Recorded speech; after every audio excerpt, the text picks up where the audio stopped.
is the RHS Wildlife Garden, and it's based on one of those disused spaces that you find in urban areas. In fact, this is based on the idea of an old disused railway track. This garden is taken from my book, RHS Resilient Garden, and it's all about climate resilience, how we can design our gardens to be more adapted, more resilient, more sustainable in the face of the climate emergency that we're all experiencing. This garden is called Plastic Fantastic, and the inspiration for this garden was the excess of plastic pots I gather because I plant plants. So you can think about your garden and the plants in it as being there for aesthetic beauty, for human enjoyment, but also to provide services and to support wildlife, to promote biodiversity.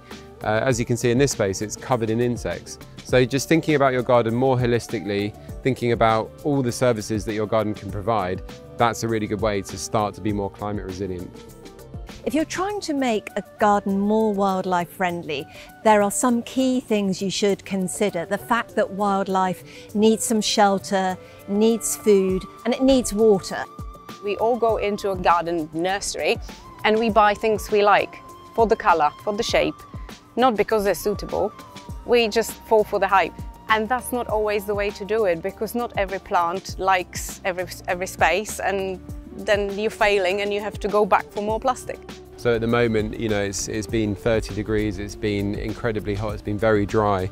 This palette of plants can tolerate those conditions. We've got things like creeping thyme, euphorbias, dwarf pines, lots of different species that are really, really drought tolerant. We've also included plants like this evergreen hedging, which is really good for capturing pollution. The whole question of sustainability is trying to figure out what the nature wants to do in your given space. You use species that thrive in this climate. Look into ways of composting yourself and then adding that into your garden. You can just see the garden buzzing with movement, and so it brings life to it. And also, as well as just knowing that you're doing something good for the environment, the wildlife is incredibly important in terms of the great big cycle of life. You know, it in itself provides, so the insects provide food for birds and so on. There are 30 million gardeners in the UK. That equates to an area roughly the size of Wales if you add up everyone's gardens. So if everyone makes small changes, if everyone implements more sustainable techniques, that can lead to a huge net effect across the country.